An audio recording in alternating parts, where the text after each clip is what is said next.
Hello, जय हिंद मेरे प्यारे दोस्तों। कैसे हैं आप सभी की तैयारी कैसी चल रही है? आप सभी जरूर कमेंट बॉक्स में बताएं।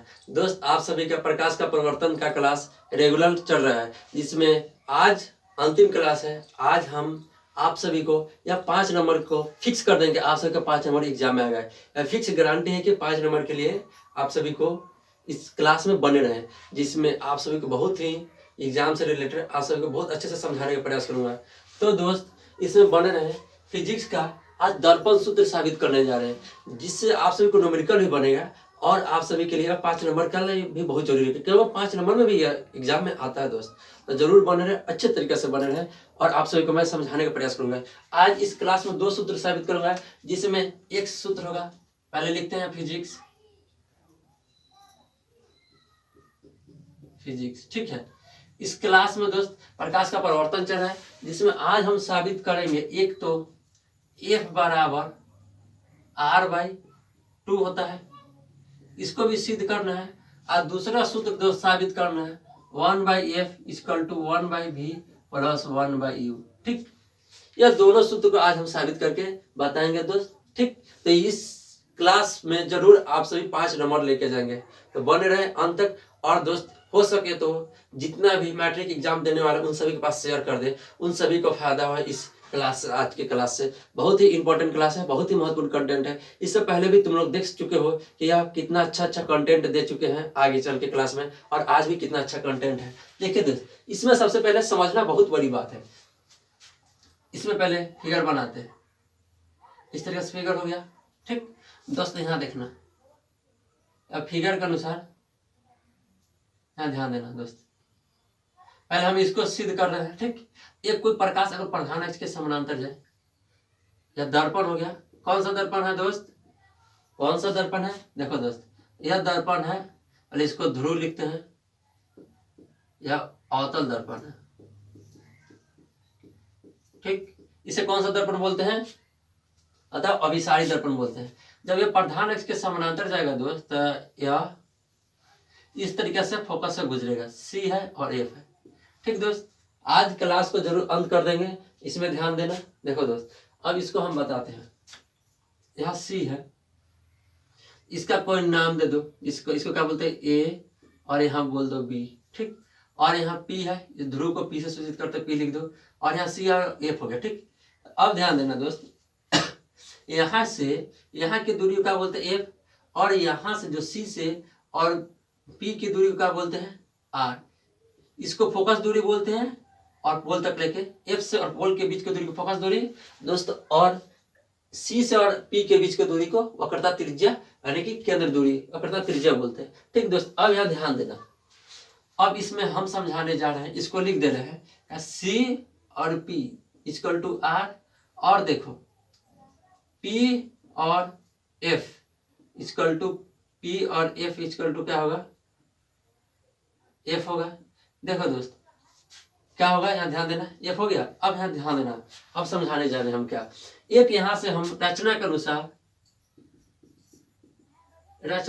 देखो दोस्त, यहाँ से एक C से और B तक मिला है। रचना में लिख लेना, रचना में C से B तक मिलाया। अब ध्यान देना दोस्त, हम आप सभी को समझा रहे हैं, परिवर्तन के नियम से यह एंगल I होगा। क्या होगा? यह एंगल I और यह एंगल R होगा। परिवर्तन के नियम से दोस्त यह एंगल I और यह एंगल R होता है। ठीक, तो यहाँ ध्यान देना, परिवर्तन के नियम से,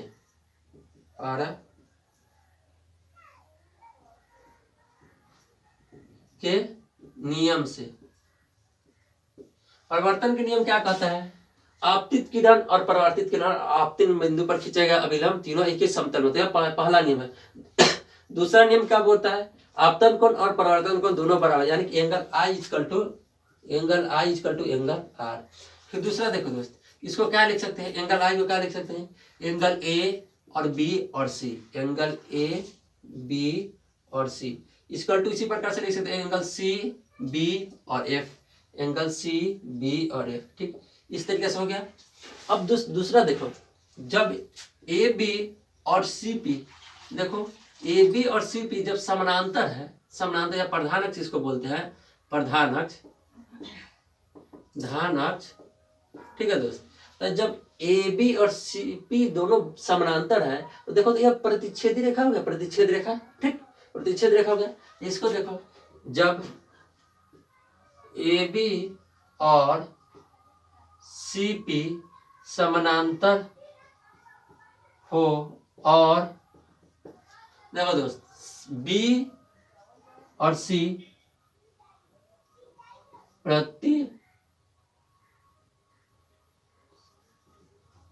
छेदी रेखा है, रेखा है, ठीक है दोस्त। अब यहाँ ध्यान देना, अब यदि छेदी रेखा है यहाँ से थोड़ा सा मिलान करना दोस्त, तो का एकांतर कौन से, यह एंगल, यह जो एंगल है इस एंगल के बराबर होगा। देखो एकांतर कौन से, यह एंगल या एंगल से बराबर होगा, ठीक। A angle, angle B, A B और सी इक्वल टू हम बोल सकते हैं एंगल बी सी और एफ, एंगल बी सी और एफ। एकांतर कौन से, एकांतर कौन से, ठीक है दोस्त। अब ध्यान देना, जब यह आई एंगल, यहाँ भी आई आ गया, देखो दो एंगल बराबर हो गया तो दो भुजा भी तो बराबर होगा दोस्त, यह भुजा और यह भुजा, ठीक। त्रिभुज का, त्रिभुज का दो भुजा बराबर, कौन कौन से भुजा बराबर हो सकता है त्रिभुज का, देखो समद्विबाहु त्रिभुज हो गया। जब दो एंगल बराबर हो तो दो भुजा बराबर, तो वह त्रिभुज समद्विबाहु त्रिभुज होगा। तो उसमें देखो क्या सी और एफ है और एफ बी है, C F equal to F B होगा, यह दोनों एंगल बराबर तो यह रेखा भी बराबर होगा, ठीक। अब नेक्स्ट ध्यान देना दोस्त, इसके बाद क्या होगा, अब यहाँ देखो इसके बाद यह बराबर हो गया, हो गया बराबर, समझो यहाँ से बराबर हो गया। बराबर होने का जितना कोई वक्रता त्रिज्या हो गया, अब मान लो यह त्रिज्या होती, इसके बराबर यह रेखा होगा, इस रेखा के बराबर यह रेखा भी बराबर होगा, यह रेखा बराबर होगा। ध्यान देना, इसमें भी हम बोल सकते हैं इसके बराबर क्या होगा, एफ पी, एफ पी भी बराबर होगा, ठीक। एफ पी जब बराबर होगा तो देखो तीनों बराबर हो गया, और तीनों बराबर के बाद यहाँ ध्यान देना दोस्त, यह बराबर हो गया त्रिज्या, क्योंकि केंद्र मान लो तो यह भी आर मान लो, ये भी आर हो सकता है, ठीक। इसके अनुसार बराबर हो गया। अब यहाँ ध्यान देना दोस्त, इसके बाद जो है क्या, यहाँ पे समझ लो कि जब यहाँ ध्यान दो कि यहाँ से और यहाँ की दूरी कितना है, यहाँ से यहाँ की दूरी, यहाँ से यहाँ की दूरी देखो, इसको क्या लिख सकते हैं, जब हमको सी और पी लिखना हो, हम सी पी बराबर इतना और इतना जोड़ देंगे तो सी पी के बराबर नहीं होगा दोस्त, सी एफ और एफ पी, तो दोनों को जोड़ेंगे तो सी पी के बराबर होगा, तो C F plus C F plus F P, F P.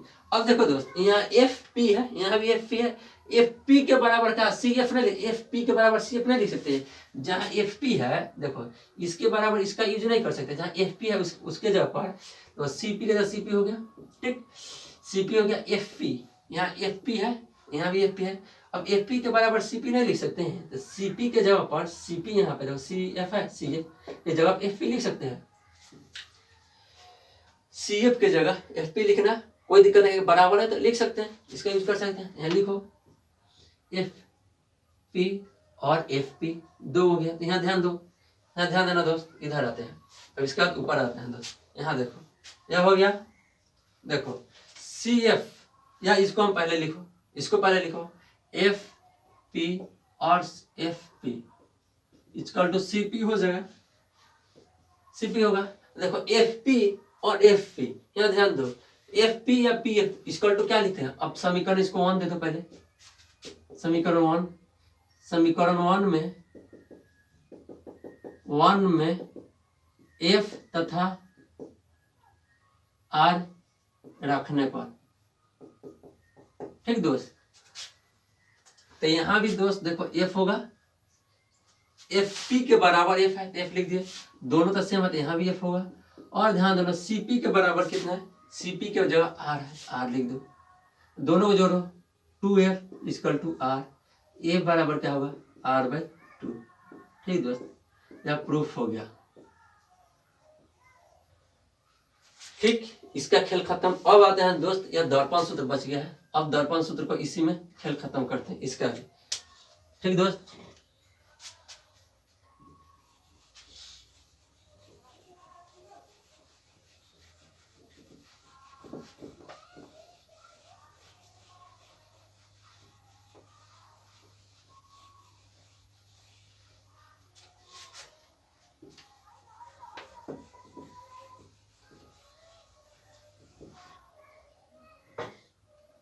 दोस्त दर्पण सूत्र के लिए अच्छा से समझने का प्रयास करना है, यह काफी बेहतरीन है और अच्छे से समझना, क्योंकि इसमें बहुत से कठिनाई आ सकता है, जिसके लिए हम अच्छे से समझाने का प्रयास करेंगे। तो दोस्त ध्यान से और अच्छे से समझने का प्रयास करें दर्पण सूत्र। देखो इसमें सबसे बड़ी बात है फिगर का। फिगर यहाँ ध्यान देना। देखो दोस्त इस तरीके से हो गया, तो अच्छा से इसको फिगर बनाते हैं। ठीक, देखो यहाँ कोई सी हो गया और यहाँ कोई एफ हो गया, तो बड़ा बड़ा बनाते हैं।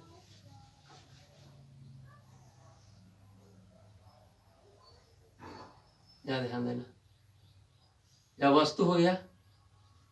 ठीक, यहाँ से वस्तु को ध्यान इसके समानांतर और कहाँ से भेज रहे हैं। ठीक, यहाँ अगर मान लो सी हो गया, यहाँ एफ हो गया, ये क्या होगा, इसके समानांतर जाएगा। ठीक, बाकी ध्यान देना दोस्त, एक हम इसको कहाँ से गुजार रहे हैं, यहाँ हो गया। एक हम पोल से, या इसको कलाई कर देंगे, या पोल से गुजरेगा। जब पोल से गुजरेगा दोस्त, यहाँ से इस तरीके से जाएगा और यहाँ से मिलेगा। ठीक, ध्यान देना। अब एक हम दोस्त यहाँ से इस तरीके से गुजारते हैं, इस तरीके से। ठीक,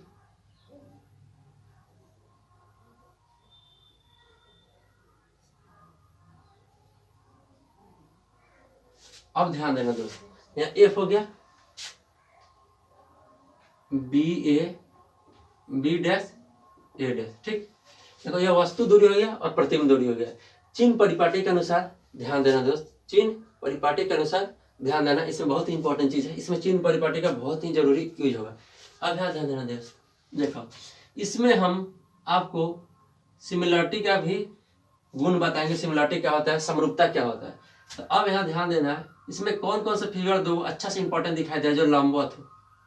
देखो इसमें भी एक 90 डिग्री का यह दर्पण हो गया, जो इसको क्या बोलेंगे, इमेज बोलेंगे, प्रतिबिंब, और यह भी वस्तु हो गया। ठीक, इसमें भी वस्तु की 90 डिग्री, अभी 90 डिग्री का इमेज बनाना है। ठीक, 90 डिग्री पर है। ठीक, अब यहाँ ध्यान देना, आप सभी को समझाने का प्रयास करूंगा। इसमें जो है सबसे बड़ी बात इसमें समझना कि पहले यहाँ से दूरी लिख लेना। क्या, यहाँ से यहाँ तक की दूरी, या वस्तु है, वस्तु को क्या बोलेंगे हम, यू, यानी कि पोल से और वस्तु की दूरी होगा, जिसको हम यू से सूचित करेंगे। यानी कि देखो वस्तु की दूरी, वस्तु की दूरी क्या लिखेंगे, यहाँ से यहाँ तक की दूरी है, इसको कैसे लिखेंगे, यू से। वो भी क्या, देखो दर्पण की इधर है, चिन्ह परिपाटी के अनुसार दर्पण की इधर होगा तो निगेटिव होगा। जो भी वस्तु चाहे कुछ भी हो, दर्पण के इधर होगा निगेटिव होगा, दर्पण के इधर होगा निगेटिव होगा। तो उसी तरीके से प्रतिबिंब की दूरी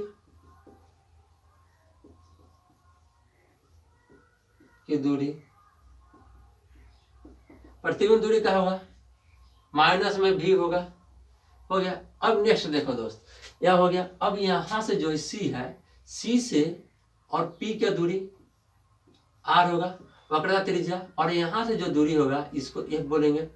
ठीक है, इतना ध्यान रखना, यहाँ से क्या बोलेंगे, एफ बोलेंगे। बस इसमें ही काम बन जाएगा। देखो सी से पी की दूरी वक्रता त्रिज्या आर हो गया, और एफ से पी की दूरी एफ हो गया। यह सभी माइनस में, सभी माइनस में हो गया। अब ध्यान देना दोस्त, इसका अब क्या जरूरत होगा, अब यहाँ पे ध्यान देना, सभी माइनस में हो गया, कोई दिक्कत नहीं। अब समझना है इसमें अब हम क्या समझाने चाह रहे हैं। ठीक, इसमें हो गया नेगेटिव चिन्ह परिपाटी के अनुसार। अब इसमें जो होगा, देखो फिगर में दिखाई दे रहा है त्रिभुज, समरूपता से त्रिभुज। अब एक चीज और पहले लिख रहे, उसके बाद समरूपता बता रहे हैं। देखो यहाँ पे हम सिद्ध किए हैं एफ बराबर आर बाई टू।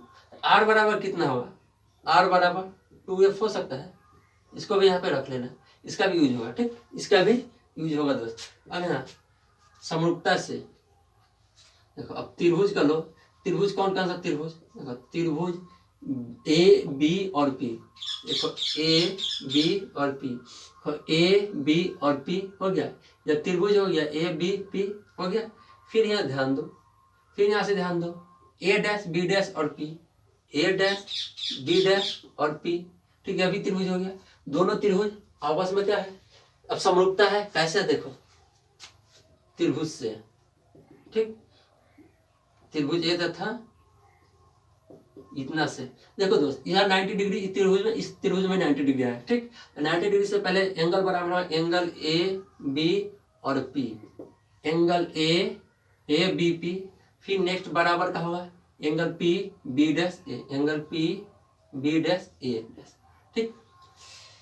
अब देखो यहाँ पे अब क्या बता रहे हैं दोस्त, जितना एंगल से आएगा उतना एंगल से रिफ्लेक्स करेगा, तो परिवर्तन के नियम से एंगल आई और एंगल आर दोनों बराबर होगा, angle I equal to angle are.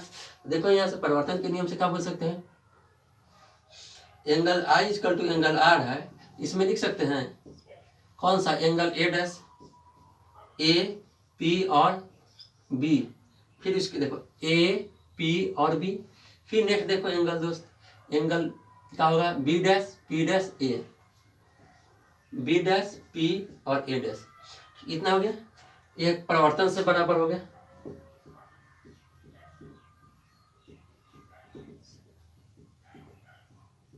ठीक है दोस्त, तो बाकी जो यह कोण बचेगा यहाँ से, यह कोण और बाकी का यह कोण दोनों का होगा आपस में बराबर होगा शेष कोण से। देखो यहाँ से क्या होगा B A P equal to दोस्त B dash A dash P, कथी से, शेष कोण से, ठीक दोस्त, इतना तो बराबर हो जाएगा। अब आते हैं ऊपर लिखते हैं दूसरा त्रिभुज के लिए, तो त्रिभुज जब बराबर हो गया दोस्त यहाँ पे, तो समरूप हो गया। समरूपता का मतलब क्या होता है यहाँ ध्यान देना, पहले समरूपता के बारे में समझना। देखो दोस्त एक मिनट, हाँ तो दोस्त चलिए इसको समरूपता के बारे में हम आप सभी से साथ डिस्कस करते हैं। समरूपता क्या होता है, देखिए समरूपता का मतलब क्या होता है, देखिए यह त्रिभुज हो गया, ठीक, या त्रिभुज हो गया, इसमें देखो इसमें दिया हुआ है ए बी और सी, ठीक है, ए बी और पी है, देखो ए बी पी, और दूसरा इसी एंगल के बराबर दूसरा त्रिभुज बन जाए, आकृति जो इसका साइज केवल छोटा हो जाए और सेम एंगल हो, एंगल 90 डिग्री सेम एंगल अगर बराबर हो तो वह त्रिभुज समरूप होगा। ठीक है दोस्त, इसका साइज छोटा या बड़ा हो से कोई फर्क नहीं पड़ेगा, मगर यदि एंगल बराबर हो जाए तो वह त्रिभुज समरूप होगा। तो समरूपता के अनुसार त्रिभुज बी ए पी और B dash A dash P दोनों त्रिभुज का होंगे, समरूप होंगे, ठीक, ताकि एंगल सभी दोनों तीनों एंगल जो 90 डिग्री से बराबर और परावर्तन कोण से बराबर और बाकी शेष कोण से बराबर, तो वह त्रिभुज का होगा दोस्त, समरूप होगा। समरूप होगा तो समरूपता के अनुसार देखो, जब त्रिभुज समरूप होता है दोस्त तो उसका भुजा भी समानुपाती होता है, भुजा समानुपाती होता है, समान अनुपात में होता है। देखो दोस्त, तो इसका भुजा में बात है, देखो तो इसका भुजा जो देखो यहाँ पर दिखाते हैं हम आप सभी को भुजा, देखो इसमें B dash B B P B P बड़े त्रिभुज का त्रिभुज ए बी पी में और बी पी हो गया। यहाँ देखो त्रिभुज जो है ए बी पी जिसमें भुजा बी और पी बटा रेशियो छोटा त्रिभुज देखो B dash A dash P में त्रिभुज बी डैश पी, ठीक, अनुपात होगा। फिर दूसरा देखो दोस्त, दूसरा क्या होगा दोस्त, ए और बी, ए बी हो गया, इसी में देखो दोस्त ए डैश बी, बड़ा त्रिभुज का ए और बी, छोटा में क्या होगा ए डैश बी समानुपाती होता है, ठीक, इस त्रिभुज से समानुपाती कर दिए। अब नेक्स्ट आते हैं दोस्त, इसके बाद जो होगा क्या, इक्वेशन 1 ले लेते हैं इसको, इक्वेशन 1। दूसरा इक्वेशन देखते हैं दोस्त, इसमें दूसरा इक्वेशन क्या होगा, दूसरा इक्वेशन के लिए फिर समीकरण, फिर त्रिभुज देखो, अब इसमें दो त्रिभुज दिखाई दे, दूसरा त्रिभुज समरूप कौन होगा, देखो दोस्त इसमें ए डैश ए बी और बी, ए बी और सी, देखो ए बी और सी, ए डैश बी डैश सी, दो त्रिभुज इसमें भी समरूप है, ए बी सी और त्रिभुज देखो ए डैश बी डैश सी, दोनों त्रिभुज से त्रिभुज से, ठीक। इसमें देखो दोस्त, इसमें जो होगा क्या होगा, इसमें समरूप, देखो समरूप कैसे होगा, एंगल जब सभी दोनों का तीनों एंगल जब बराबर होगा तो समरूप जरूर होगा। समरूप के लिए देखो दोस्त, इसमें 90 डिग्री, इसमें भी 90 डिग्री बना है त्रिभुज में, देखो ए डैश बी डैश सी में 90 डिग्री बना है, यहाँ भी 90 डिग्री बना है।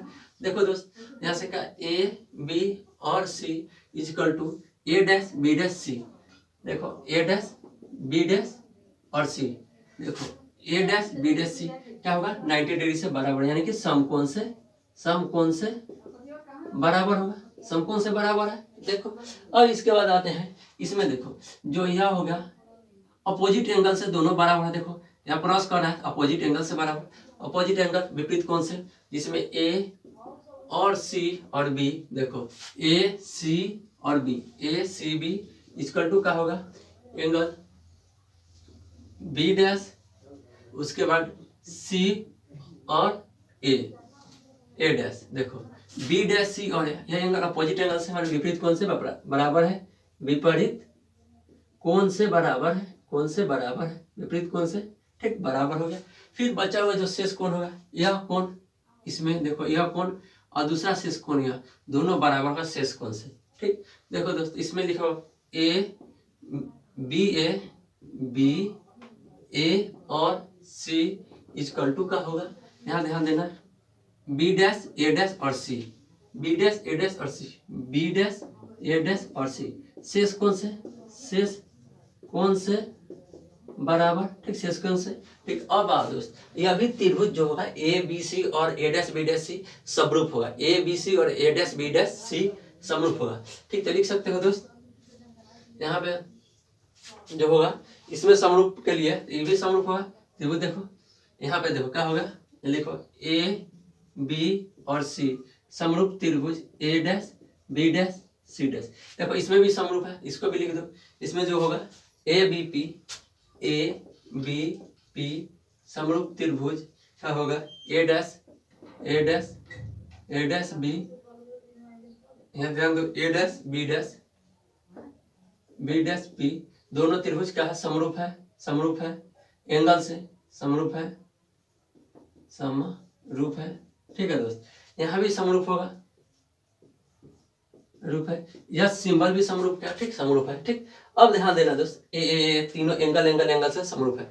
अब आते हैं जब समरूप होगा तब भुजा क्या बोले अनुपाती होता है, भुजा अनुपाती होगा। देखो इसमें कर भुजा लेते ए और बी, ए बी बटा इसमें कर या, तो इसमें कर क्या A dash B dash equal to, यहाँ ध्यान दो A dash B dash equal to क्या होगा ए बी और C, B C equal to, यहाँ ध्यान दो A dash B dash C, ठीक अनुपातिक होगा। फिर दूसरा समीकरण हो गया, दूसरा समीकरण। अब देखो दोस्त इसमें का थोड़ा देखो, इसमें हम समझाने जा रहे हैं, देखो क्या होगा यहाँ पे, देखो हो गया। अब आओ यहाँ पे देखो इसमें हम समझाने जा रहे हैं, क्या हो गया। अब आओ जब समीकरण 1 तथा 2 से, समीकरण 1 तथा 2 से समरूप हो जाने के बाद, देखो जब समरूप हो जाएगा तो अनुपातिक होगा। अब यहाँ देखो दोस्त, यहाँ देखो क्या देखो ए बी, यहाँ ए बी है और ए डैश बी है, यहाँ ए डैश बी है, यानी कि इसको बदल कर देखो इसके बराबर ये है, इसके बराबर ये होगा, हो सकता है। देखो तो दोनों इसमें बराबर है, यानी कि ए डैश बी बराबर ये हो गया, ए डैश बी बराबर, तो ये दोनों भी बराबर हो सकते हैं, LHS बराबर RHS, ठीक। यहाँ से लिख सकते हैं, क्या लिख सकते हैं A B equal to A dash B equal to, देखो यहाँ से लिख सकते हैं ए बी, यहाँ से कहा होगा बी सी। देखो इसमें का ये ले लिए, देखो दोस्त यहाँ पे देखो, यहाँ हम समझा रहे हैं जो इसमें क्या है, यह दोनों जो बराबर है ए बी बराबर है, तो यह दोनों बराबर होगा, यह दोनों बराबर होगा। इस दोनों को ले लेते हैं, इसमें सेक्शन हम ले लेते हैं, ठीक। यहाँ ध्यान देना इसमें क्या होगा बी, जब दोनों बराबर, यहाँ से ध्यान देना दोस्त, हम समझाने का बार बार प्रयास कर रहे हैं, जब इस दोनों बराबर हो गया तो इसमें बराबर होगा, इसको बराबर कर दो बी पी, इसके बाद देखो B dash P equal to, यहाँ देखो B C B dash C, ठीक हो गया, बराबर हो गया, ठीक। समीकरण 3 हो गया, समीकरण 3, ठीक 3 हो गया। अब यहाँ ध्यान दो 3 हो गया। तो अब आते हैं दोस्त इसको अब समझना, प्रयास करना। इसका यूज हो गया, यहाँ पे यूज हो गया। अब यहाँ आते हैं,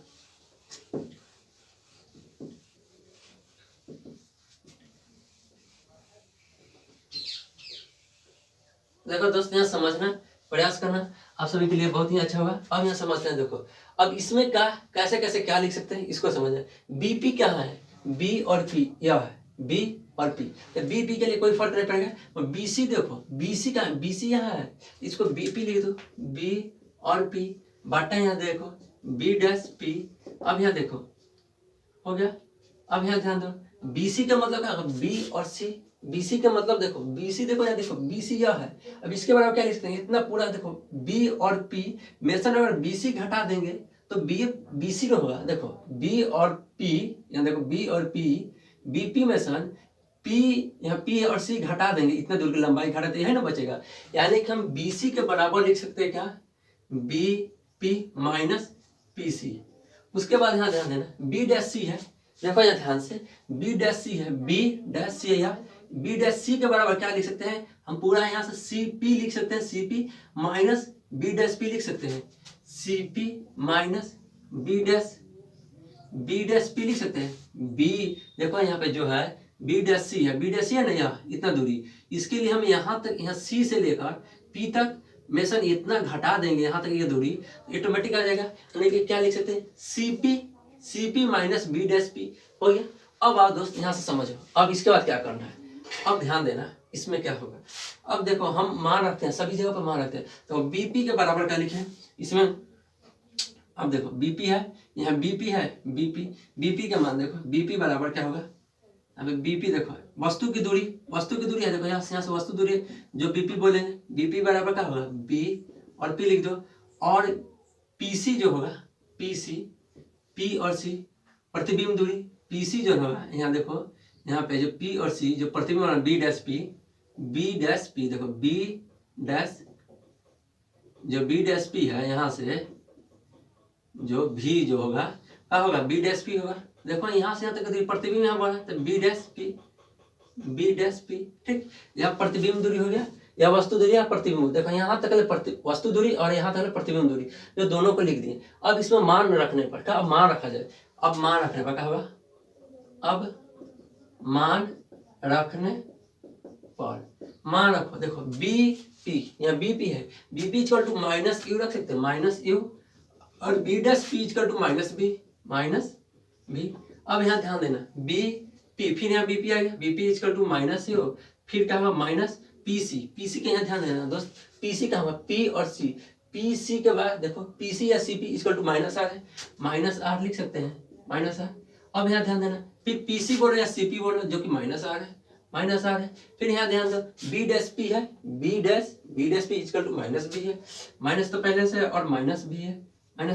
अब यहाँ ध्यान दो, माइनस क्या होगा दोस्त, माइनस प्लस होता है, तो जो कि यहाँ पर हम क्यों लिख सकते हैं प्लस आर, और यहाँ माइनस प्लस होगा तो प्लस भी लिख सकते हैं, प्लस भी हो गया। अब ध्यान दो, यहाँ से क्रॉस कट जाएगा, हो गया। अब दोस्त क्रॉस गुना करो, अब क्या होगा, कट गया, प्लस हो गया, तो इससे गुना और इससे गुना करो। अब यहाँ से क्रॉस गुना करने के बाद देखो भी है, भी और यू माइनस में है और प्लस आर है, फिर यहाँ देखो माइनस आर प्लस भी, और इसके बाद क्या होगा, यू से गुना करो, यू से गुना करना, यह भी है और यू है, यह भी है, देखो दोस्त यह भी है, तो क्या करेंगे माइनस भी और यू माइनस में हो गया, अब प्लस में आर और भी इक्वल टू, देखो इससे गुना करोगे माइनस आर यू, प्लस में क्या होगा यू और भी है और यू है, ठीक, यू भी हो गया। अब देखो यू भी यहाँ भी यू भी है, ठीक। तब अब दोस्त अब लगभग काम हो गया, है दोस्त। अब समझते हैं इसमें, देखो यहाँ पे जो है दोस्त, यहाँ पे हम समझो यू भी, इसको हम उधर भेज सकते हैं, इसको उधर भेज देंगे, इसको उधर, तो देखो आर और भी, और इधर इसको भेजना प्लस में हो जाएगा आर और यू, ठीक, और यू और भी है, इसको भेजना प्लस में यू भी होगा। अब देखो इसको डबल लिख सकते हैं, यू भी है तो डबल यू भी लिख दो। अब इसको देखो दोनों में से आर कॉमन ले लेंगे तो क्या बचेगा, भी और यू, आर के बराबर क्या इतना लिखे, देखो आर बराबर 2f लिखे, तो यहाँ आर की जगह 2f लिख सकते हैं दोस्त, आर के जगह 2f लिख सकते हैं, 2f, ठीक, आर के जगह 2f लिखते हैं, 2f लिखते हैं, 2 से तो 2 कट जाएगा, ठीक, कट जाएगा। तो अब यहाँ ध्यान देना, f और v से गुना कर देंगे, f और v हो जाएगा, प्लस में f u हो जाएगा और u भी हो जाएगा। अब देखो यहाँ दोनों तरफ, अब दोनों तरफ 1/u v और f से गुना करने पर गुना करने पर।